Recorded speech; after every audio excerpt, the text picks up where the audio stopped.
Welcome to గరం గరం బెజవాడ రుచుల్లో. ఈరోజు మనము పుట్టగొడుగులు కర్రీ చేసుకుంటున్నామండి. పుట్టగొడుగులు మనకు తెలుసు కదా అందరికీ. ఈ కర్రీ ఎలా చేయాలో చూద్దాము.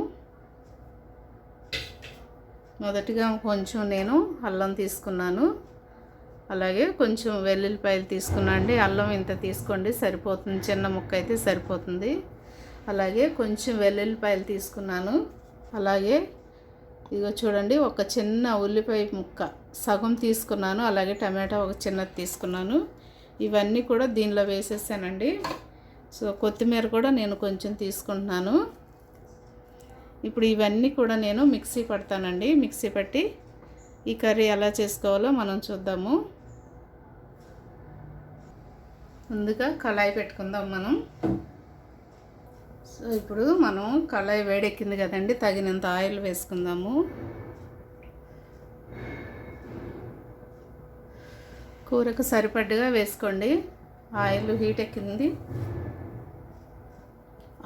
ఎక్కింది కదండి. ముందుగా కట్ చేసి పెట్టుకున్న మనము పచ్చిమిర్చి, అలాగే ఉల్లిపాయ ముక్కలు, కరివేపాకు వేసేసుకున్నాము.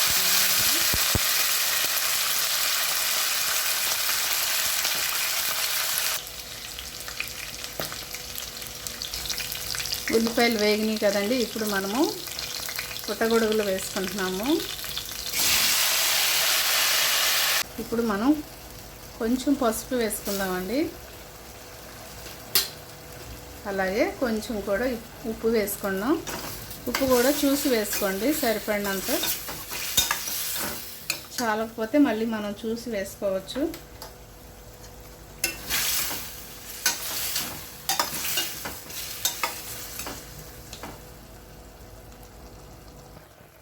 చూడండి, ఈ పొట్టుగొడుగుల్లో వాటర్ చూడండి ఎలా వచ్చేసినాయో. మనం వాటర్ పోయకుండానే వచ్చేస్తాయండి. సో ఈ వాటర్తోనే చక్కగా ఉడికిపోయిద్ది. ఎక్కువ వాటర్ వస్తాయి. చికెన్లో ఎలా వస్తాయో అలాగే వస్తాయండి. చికెన్ కర్రీ లాగే ఉంటుంది సేమ్. ఇది చాలా టేస్ట్గా ఉంటుంది. మీరు కూడా తప్పకుండా ట్రై చేయండి.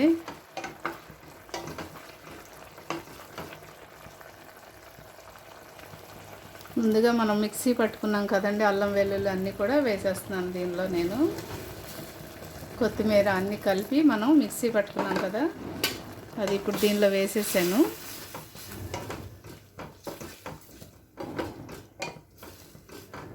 కొంచెం మూత పెట్టకండి. అప్పుడే మూత పెడితే ఏమైందంటే ఇంకా వాటర్ ఎక్కువ వచ్చేస్తుంది. అందుకని మూత పెట్టకుండానే వండితే చాలా బాగుంటుంది. ఇప్పుడు మనము కారం వేస్తున్నామండి. కారం తగినంత వేసుకోండి, చూసి వేసుకోండి. ఎందుకంటే ఈ కారం చాలా ఘాటుగా ఉంది, అందుకని నేను ఒక స్పూనే వేస్తున్నాను. ఈ స్పూన్తో స్పూన్ వేసానండి.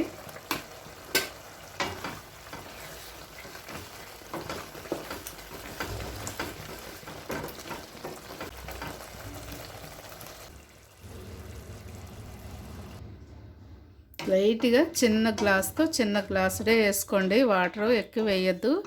ఎక్కువ వేస్తే దానిలో ఉన్న వాటర్ కూడా ఇంకా బయటకు వస్తూనే ఉంటుంది ఉడికే వరకు. అందుకని కొంచెం చిన్న గ్లాస్తో వేసుకున్నారంటే సరిపోతుంది. ఇప్పుడు మూత పెడుతున్నాను నేను. ఇప్పుడు మూత పెట్టేసేయండి. చక్కగా ఆవిరికి ఉడికిపోతుంది. మీడియంలో పెట్టుకోండి, ఫుల్ పెట్టొద్దండి, మాడిపోయిద్ది కర్రీ. మాడితే టేస్ట్ మారిపోతుంది. కాబట్టి మీడియంలోనే పెట్టుకొని కర్రీ రెడీ చేసుకోండి.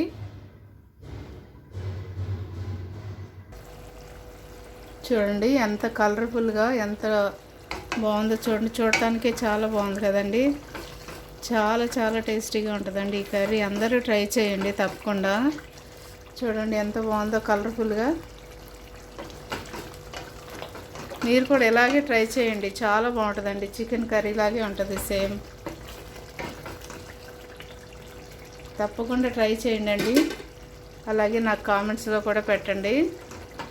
చూడండి కర్రీ ఇట్లా ఆయిల్ పైకి వస్తే చాలా టేస్ట్ బాగుంటుందండి.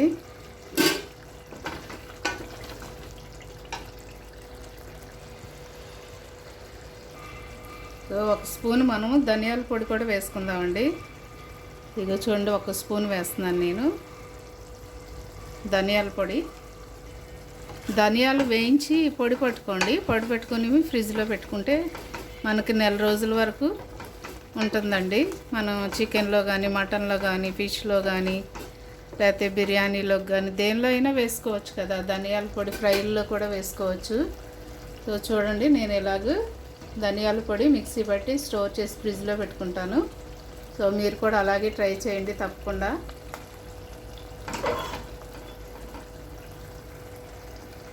సో కర్రీ రెడీ అయిపోయిందండి. నేను కొంచెం కొత్తిమీర వేసి స్టవ్ కట్టేస్తున్నాను.